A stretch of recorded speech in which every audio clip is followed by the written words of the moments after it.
Hey guys, LevelCap here, and today I want to talk about what I'd like to see for Battlefield 5 in 2019. In 2018, Battlefield 5 launched as an incomplete game, and in my review I said it was the best unfinished Battlefield game I have ever played. I still stand by that, but even after the first Overture content update and major patch, it's still a game that feels largely incomplete. Now, thanks to the roadmap, we know a lot about what content we'll be receiving from now until March, but after that, it's a bit of a mystery as to what we're getting and when. The next update, called Lightning Strikes, is going to bring a co-op game mode and a few new game modes that, to be honest, sound a bit underwhelming and probably not of particular interest to the larger Battlefield community. Then, Trial by Fire, the next DLC, is bringing the Battle Royale game mode in March, which again might be a cool game mode, but it's probably going to be a bit different experience from what the general Battlefield player is looking for.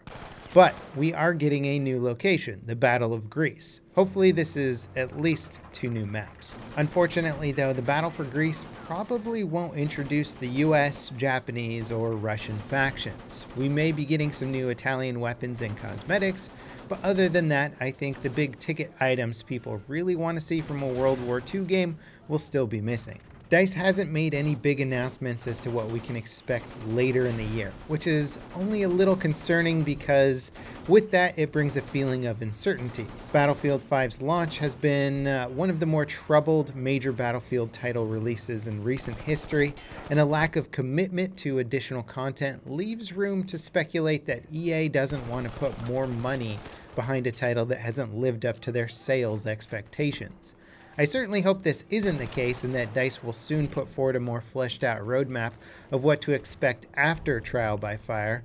Battlefield 1 had most of its DLC roadmapped very early on, so the lack of a future plan for Battlefield 5 again leaves us to speculate about what, if anything, is happening after the next 3 months. Now, if I were calling the shots as to what we see next and in what order, I would introduce a large US content update after Trial by Fire.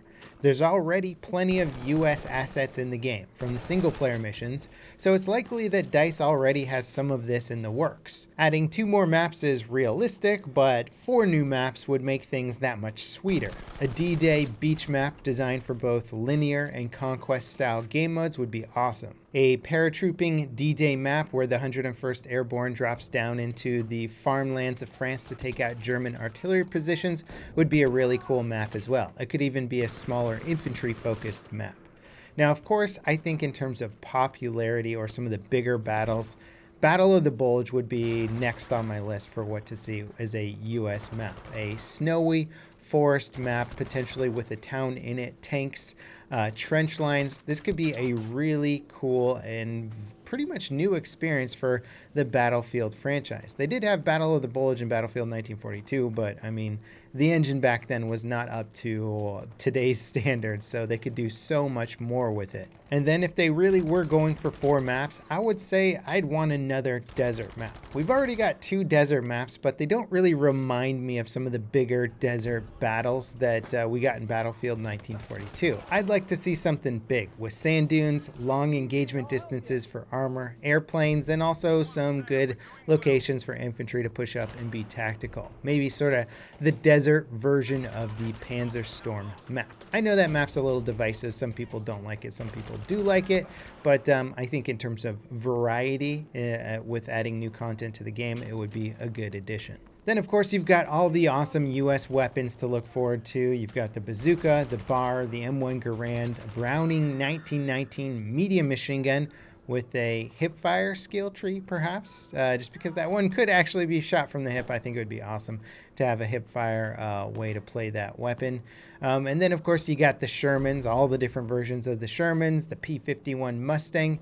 And then I was thinking, you know, the B-17 Flying Fortress is such an iconic bomber, but it's also a huge bomber. Does it fit into a player-controlled environment in the latest version of Battlefield, or is it just a little bit too much of an overkill weapon? What if it came in as a squad score streak. I think there was a similar function like that in Battlefield 1943.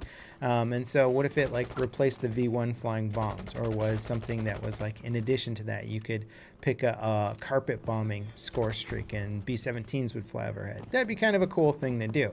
Imagine a trailer then advertising most of this content. That would get people freaking hyped for Battlefield 5. And I think that would sort of bring in a lot of the content people were hoping that this game would have at launch. Obviously, there's a huge amount of other content out there that people want to see, but in terms of like what I think people most want to see right away, I think going the US route right from the start makes the most sense. Especially since so many of the US assets are already in the game. We've already got Sherman tanks and stuff from the single player. It doesn't seem like too much of a stretch to get those things in the multiplayer game. Now, provided that we're in this make-believe idealistic Battlefield 5 production pipeline for 2019, I would then announce the Russian DLC after the US content launches with 2 Stalingrad maps for an Operation Game Mode, a Berlin map, and maybe a Kursk. It is a lot of city maps, and I know those are pretty hard from the production pipeline, so there's plenty of countryside fighting maps that they could also integrate there. I mean, there's so many Russian battles to pick from. DICE could really do just about anything with it. And then, of course, you got to have those iconic Russian weapons, the Mosin Nagant, the PPSH, the SVT-40, the DP-28, the planes, the IL-2 Sturmovik, the T-34 tank. I mean, there's just so much iconic Russianness to get in this game. I think that would kind of make the most sense for the next thing to add to the game. You could sort of trade it off with the Japanese DLC there, but in terms of what I think would be easiest to implement next, the Russian stuff would probably be next on the list, because the Japanese content would involve quite a lot of new things that might take a bit longer to develop. Now, realistically, we're probably entering the end of 2019, a month or two after Russian DLC drops, and so asking for Japanese DLC all within 2019 is probably a bit optimistic to get all 3 major factions into the game. Even if DICE had a full production team, it would be pretty hard to get all that content in the game. But if we're going to be talking about future content and future DLC from a Japanese DLC, I would want to see Wake Island, Iwo Jima, Guadalcanal, and maybe something like Burma thrown in there to mix it up. I mean, you could always do one of the very big Pacific battles with lots of naval combat, but again, without naval combat refined and developed, it's hard to say how good that could actually be. But it would be something exciting to look forward to. Plus, you'd have to introduce Carrier Assault as a game mode in the Japanese DLC, with giant aircraft carriers taking each other out, and ultimately the game mode would end when the enemy team's carrier goes down. So I think that would be sort of like a must for a Japanese DLC. New, cool game mode, and basically new biomes. It would be jungle Vietnam-style fighting that you would have to develop for Battlefield 5. With the current visibility issues, it would be an absolute nightmare. So there's a lot of work that would have to be done before this could be implemented in a good way, but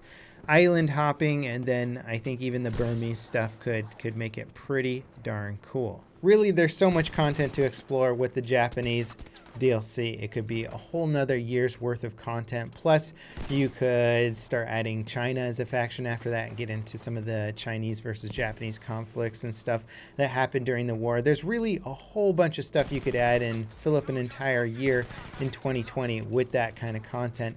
And it's hard to say how DICE's microtransaction model is going to play out. It is launching later this month, so perhaps depending on the success of it or how DICE feels about it, that will dictate what they're ready to announce for later this year, how much money and development time they're going to sink into this game for 2019. And of course, it's all well and good to sit here and make my list of most wanted content for a game, but Battlefield 5 also needs a lot of missing features. People really want a rental server program, and I honestly miss servers with playlists for armor or air or infantry. A map vote system would be nice as well. An overhauled assignment system with a higher level cap and more ways to progress aside from just golden weapon skins for endgame content. a deeper dive into air combat balance, tank combat balance, and visibility and infantry balance that DICE is working on. Hopefully we'll see some of this in the near future, as DICE has mentioned that there may be 2 patches in January, which means we'll probably see one of them very soon, maybe within the next week. There's so much that's up in the air for Battlefield. I think DICE is probably waiting to see how successful their Battle Royale mode is, because a huge Battle Royale mode can kind of dictate what a title does next. How much of their production schedule is going to go into Battle Royale content versus base game content. Obviously, that would probably upset a lot of the base fan base, but who knows? Maybe they could use that Battle Royale income to supplement some of the base game content as well. There's a huge amount they could do with Battlefield 5. I think this game has more potential than any Battlefield game I've ever played before. And so if DICE does sort of get the player base back in there, fix some of the glaring issues with the game, this could be a game that could produce 3 years worth of content easy. A game that's got the visual fidelity and production quality to just last that long before DICE has to announce or release a new Battlefield game. I'd love to see longer lasting Battlefield titles. This one's set up to potentially do so. So we'll see what DICE can do. What do you guys think of my ideas or my wants for 2019? What do you guys want to see for Battlefield 5 in 2019? As always, thanks for watching, and I'll see you next time. This is Level Cap, signing off.